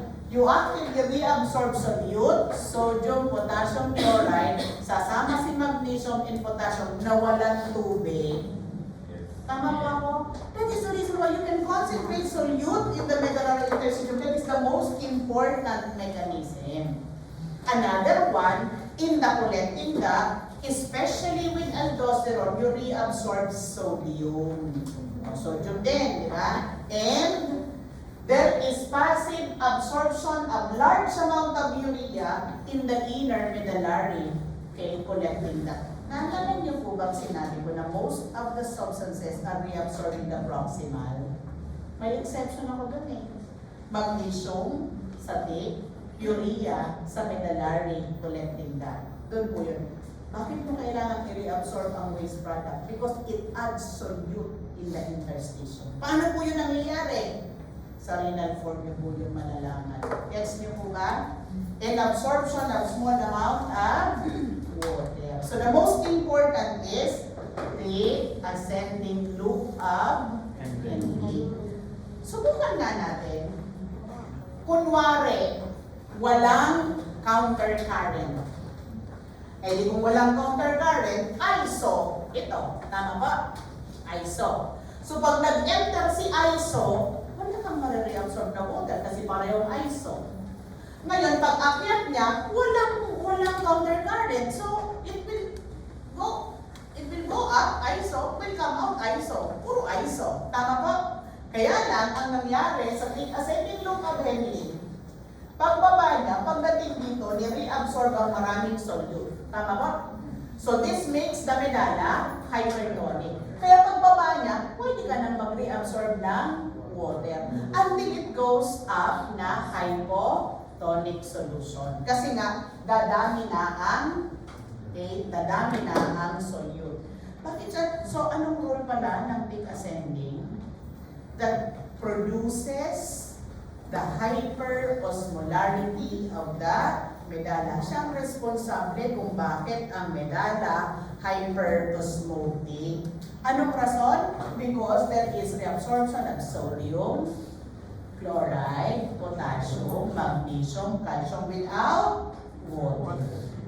Gets niyo po ba? Bakit tinawag siyang counter-current multiplier? Kasi ang reabsorption niya is against a concentration gradient. Tama po? Against yun, active transported. Tingnan mo class ang osmolarity ang change. Hindi man 100, 200, 300. Ang bilis ng change, oh? Hindi additive. As if the osmolarity multiplies. So you call that counter-current multiplier. Anong role ng basa recta? Kung siya ang tagagawa ng hyperosmotic medullary interstitium, si basa recta ay nakamaintain or tagang-preserve. Paano? Ako parang iniisip ko, kunwari ito yung medullary interstitium, kailangan maraming solute, konting tubig. Let's say yung solute, basura. Lagay ka ng maraming basura, hyperosmotic. Kaso may basurero. Pag may basurero, kukunin niyo yung basura, mawawala. Ganon din ba ang nangyari? May blood flow. Dadali sa blood, mawawala. Hindi ko. Ang basurero kasi, mabagal na, madalang pa. So, naiipon talaga. Because the blood flow in the vasa recta is too low. Only 1 to 5% of the total renal blood flow and too slow. So that it minimizes the washout of solute so that the medullary interstitium hyperosmolarity is preserved. In fact, class, pag nag-reabsorb natin na yung pag nag-reabsorb niya yung solute, sinisecrete niya din. So walang nawawash out na solute. So that is the role of the vasa recta. Naintindihan po ba? O gaya po rin kayo? Naintindihan niyo kayo, pag uwi niyo sa bahay, hindi na. Huwag kayo ma-depress, ha? Sabihin niyo sa sarili niyo, normal pala ito.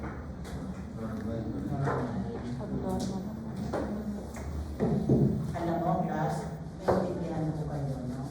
Yung bang punong-puno ng utang, wala nang bumapasok. Ay, ganyan din naman. Tapos ngayon, nakasalubong ko, nag-review ako ng video, sabi ko, ay, buhay pala ang father na nandito, maraming estudyante. Tapos sabi ko, oh my God, clear ka na pala? Ay, mabulo, ang bilis ng oras, sabi ko, oh, kumusta? Hindi na mahirap bulo. So ngayon tama ako na tinatawanan nyo na lang, ang hirap noon. Ay, bulo, Nora, kasi nandito na po kami. Kaya kayo, natawanan nyo dito. Pagsisinamaw na, ang paglagin, natakitin.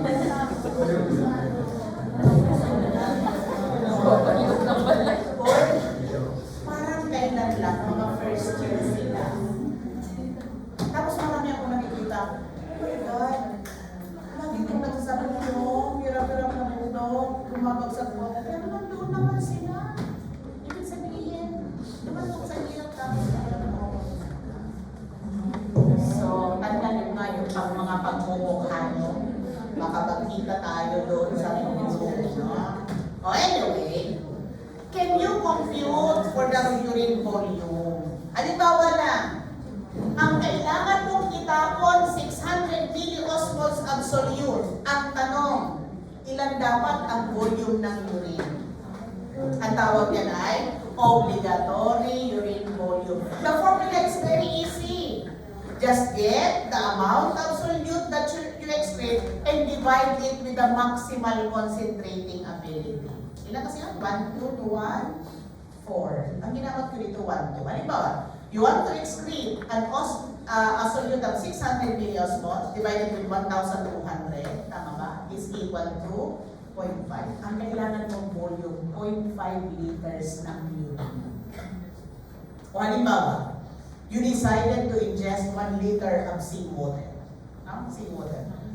Kunwari lang, nasa dagat ka, uhaw ka, walang ibang available na water, seawater, iinumin mo ba? So, nag-drink ka ng 1 liter of seawater. Instead na ang itatapon mong solute, 600, maraming solute yung seawater, naging 2,400. Ilan ang kailangan mong urine volume? O, divide mo ng maximal concentrated ability ng 1,2. Kailangan mo ng 2 liters. Uminom ka ng 1 liter, pero ang kailangan mong ilabas, 2 liters. So, wag kang inom. Okay, doon na po tayo. So, parang nakikita ko sa slide ko, para naman magkaroon kayo ng, hanggang pa ba ito? Meron pa po akong 10 slides. 10 na lang po. More daw po sa Sabi ako, oh my God, ako. Ano ba nalaki ang letter ko? Nagpapalo talaga ako ng 7 times 7. 7 yung pag-ons, 7 yung pag-anak. Pero, siyempre may mga hindi maiiwasan na hindi mo pwedeng kita. So, pag sa clearance, let's say you want to compute for the osmolar clearance, ibig sabihin solute, clearance ng solute. Because osmolar clearance is defined as the volume of plasma cleared absolute per minute. Paano mo i-compute ang osmolar clearance? O clearance du times V over P. Tama ba? O, kanina ang ginamit natin urine concentration is 600, correct? Ilan ang urine volume normal? 1. So 600 times 1, ilan ang plasma concentration? 300. So pag dinivide mo, ang osmolar clearance mo ay 2 ml per minute. Ibig sabihin, i-clear mo ang plasma ng 2 ml per minute ng osmoles. Correct? Diyan sa given na yan. Oh, no, yan po ay osmolar clearance. Ano po ang water clearance? Same formula, U times V over P. O, ang nakuha natin dito 2. Halimbawa, kinompute natin water. U times P over P. I-shortcut ko na. Pareho lang naman ang formula. Kunwari, ang nakuha ko na water clearance, kinompute ko using this formula. The same. Ang nakuha ko 4 ml. Ang tanong, ang osmolar clearance mo 2. Ang nakuha ko sa water 4. Would it be positive or negative? Ang formula, pag nakuha mo yung water, nakuha mo yung osmoles, water minus osmolar clearance. So 4 minus 2 equals 2. Positive yun. Kunwari nag-compute ako, ang nakuha ko 1. Eh di water minus osmolar, 1 minus 2 equals negative 2. Yan po ang principle ng negative and positive free water clearance. Anong i-compute mo? Water clearance. I-compute mo din yung osmolar. Pag nakuha ko na, water minus osmolar. Yes po? Anong ibig sabihin ng positive free water clearance? Sabihin mo na, ay si doktora. Nakalaktaw na ng 2 slides, so 1 na lang. Anong ibig sabihin ng positive free water clearance? Tama po ba ito? Excess water is excreted, correct? So what happens with the urine osmolarity? High or low? Low. Is ADH high or low here? Low. You form a diluted or concentrated urine? Diluted. So is that water excretion or conservation? Ay, salamat. Nagkaintindihan kami. O pag sinabi mo naman na negative free water clearance, excess ang solute. Ibig sabihin, mas mataas ang osmolar clearance kaysa sa water clearance. So in this case, urine osmolarity should be greater. And it happens when the ADH is high. So you call this water concentration. So concentrated urine po ang nagpo-form dito. Clear po? Doon na po tayo sa disorder. Ang pinag-usapan natin ADH. Ay, paano kung ang ADH mababa? Or, hindi gumagana? Ano tawag po doon? Pag may ADH deficiency, anong sakit po yun? Diabetes insipidus. Dalawa po ang cause nun. Either the ADH is low or the kidney is not responding to ADH. Kaya pag ang ADH ay low, ang may problema kay hypothalamus or pituitary. Tama po? Kadalasan po pituitary. Kaya tawag po din ay central or neurogenic diabetes insipidus, sometimes known as pituitary diabetes insipidus. So in this case, there is inadequate release of ADH, so there is ADH deficiency. Kaya pag kinuhanan mo ng tugo, mababa ang ADH level. Ang common causes, pwedeng brain tumor, neoplasm, 30%, pwedeng trauma, 30%, pwedeng idiopathic, hindi mo alam, 30%, pwedeng infection, vascular lesions, etc. Pero, normal ang ADH. Yun nga lang hindi nagre-respond si kidney. So, ang tawag po din ay nephrogenic diabetes insipidus. So, this is the diabetes insipidus with the primary problem located in the kidney. So, there is inability of the kidney to respond to ADH. So, in this case, walang problema sa release, normal. Or even high. Ano mga causes? Number 1, baka walang B2. There is congenital, pwedeng wala or pwedeng defective, congenital defect of B2. Or, hindi nagpa-function ang aquaporin 2. Or, mababa ang cyclic AMP. Like, yung umiinom ng lithium, so yun sa bipolar, lithium decreases sa cyclic AMP. So, pwede sila mag-cause ng nephrogenic diabetes insipidus. So, pwedeng urethral obstruction, pwedeng low protein, pwedeng hypercalcemia. Pero class, whether nephrogenic or neurogenic, pareho lang po ang manifestations. Ano po bang manifestations? Pag mababa ang ADH or hindi gumagana, hindi mo ma-reabsorb yung water, tama po? So there will be polyuria. Pag may polyuria ka, uhaw na uhaw ka. Polyuria. Ano pang easy ang osmolarity nun? You're losing water, hypotonic, then your easy of osmolarity is high. Tama po? High. Kaya nasabi natin, this will cause hyperosmotic volume contraction. Doon sa table, di ba? Okay. Anong treatment? O hindi mo malaman kung ano ang, ano ba? Let's say, Doc, may pumunta po na pasyente, may polyuria, may polydipsia, pakiwarin mo po, Doc, ang osmolarity niya mababa. Pakiwarin mo po, Doc, may diabetes siya. Hindi ko po alam kung mellitus or insipidus. O dapat tanungin mo, malakas din po ba kayo kumain? Or nagkakaroon mo ba kayo ng recurrent infection? Pinukuhanan mo ng blood, normal naman ang sugar, so diabetes insipidus. Hindi mo alam kung neurogenic or nephrogenic. Anong i-request mo? ADH level. Pag mababa, neurogenic. Pag normal, nephrogenic. Ang treatment, pag nalaman kung neurogenic, mababa ang ADH. Bigyan mo ng ADH. Marami naman ang drug na ADH eh.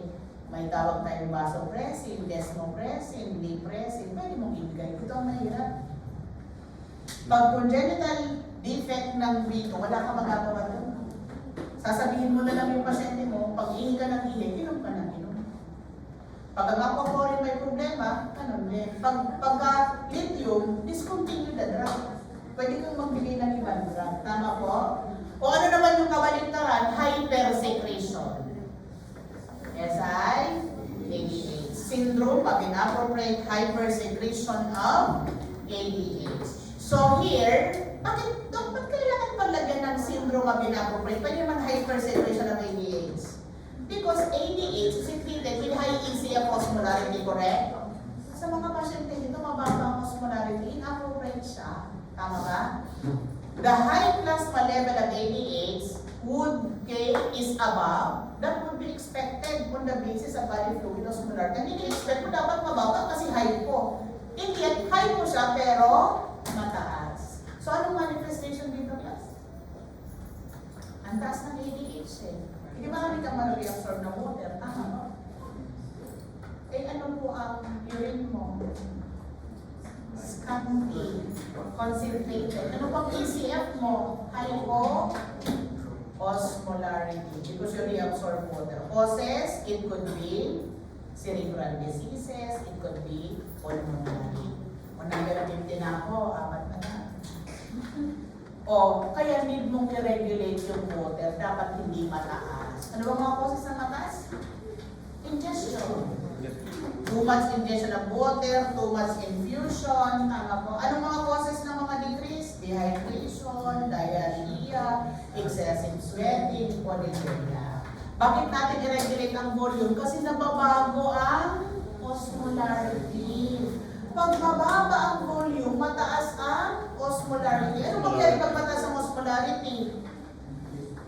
Water will what? Water will shift from the cell outside. So they will shrink. Manifestation yan, tulog ka. So, lethargy, weakness, seizure, insomnia, coma, pag hindi mo yan kinorek, Pag marami naman tubig, hypo, osmolarity, water will shift inside the cell. So, magsuswello mo siya. Tama po? Manifestation, gano'n din, nausea, malaise, headache, confusion, lethargy, seizure, coma. Alin na mas dangerous? Hypo, osmolarity. Kasi may chance na pwede mag-burst yung cell. Okay? Kung may tanong po ako, ano po ang magiging manifestation sa taong may renal failure related po sa topic natin ngayon? Kasi yung topic natin last time, sabi nyo, uremia, azotemia, uremia, o dito po ano? Anong common? Renal failure. Naku, pag tinignan mo ang may renal failure, kita mo, hindi iihi, so therefore, hindi manas, mga manas talaga sila before ano. So, overhydration, correct? Na-retain mo yung tubig eh. So, manas, pero class. O, halimbawa, hindi sa renal failure. Ano ang pwedeng disorder ang masisense natin dito? Eh, di dalawa, either pagkulang, dehydration, tama ba? Pag sobra, overhydration. Can you give me symptoms of dehydration? Ay, dehydrated itong pasyente ko. Ano makikita mo? Oh, dry ang lips. Pag pinalabas mo yung tongue, dry ang tongue. Pag tinignan mo, ano ba? Oh, sabi niya, pag pinins daw yung skin, pag hindi kayo dehydrated, mabilis bumalik. Ay, class, nakakita na ba kayo ng dehydrated? Pag pinins mo yan, dahan-dahan yan bumabalik. Ang tawag nila ay poor skin turgor. Poor skin turgor. So, dry lips, dry tongue, poor skin turgor. Ay, yung nakikita mo, pag tingin mo pa lang, kita-kita. Ano tinitingnan mo pagka may dehydration? Unang-unang tinitingnan mo. Ha? O, mata daw. Lusok ang mata, ilalim, sunken yung eyeball. Alam mo, class, yung mga sunken eyeball, poor skin turgor, dry lips, dry tongue, mga signs yan na nalilipid ang interstitial fluid. Paano mo malalaman na depleted ang intravascular? Ay, hypotension. Hypotension, tachycardia. Ang ibig sabihin po nun, ang nawawala sa iyo intravascular. Pero kung ito mga interstitial, ay paano mo malalaman kung nadideplete na ang intracellular? Severe yun, severe. Paano mo malalaman na severe ang dehydration? Ibig sabihin, depleted ang intracellular. Ano tinatanong sa pasyente? Kung number 1, pag uhaw na uhaw yung pasyente mo. Hingi ng tubig. irritability, dizziness, mga neurologic symptoms. Tama po? Ano naman ang symptoms ng overhydration? Kanina nag-mention kayong edema. Tama naman. Later part edema. Anong early symptoms ng overhydration? Uy, plus minsan. Retarded. Yan ay CFN. Uy, plus minsan, hindi mo siya minsan nakakaligtaan. Kaya minsan, bakit yung sabihin sa pasyente, Dok, kailan po ako lalabas? Ang lato, ay, okay na po kayong lumabas, paubos lang natin ang swero. Tama ba? Pag narinig ng pasyente, binibilisan. Maya-maya, ano lang mangyayari sa pasyente, hindi mo na mapapauwi. Kasi, ubo ng ubo. Cough. Cough. Next, difficulty of breathing. Saka mo lang makikita yung manas. Ito class, may pakiusap lang ako. You will become doctor later on. Don't be greedy. Sad to say, there are doctors that are greedy. Gaganda ang buhay nyo. Dahan-dahan lang. Mas magandang dahan-dahan lang, walang karma. I have a story. Medyo kasi nakakairita lang. I have a cousin na ang kanyang manifestation uterine pain. Ang problema niya retro. Tama po? Retro. Sabi ko, pa-admit ka sa OB. Probinsya ito ha. Dumating sa hospital, ang nag-admit, pulmo. Pulmo. Ang layo. Despite na sinabi ng pasyente na OB ang problema niya, pero in-admit pa rin ang pulmo. So sabi ko, na-admit ka na ba? Nakita ka ng OB? Hindi pa nga eh. Sabi ko, baka i-refer ka.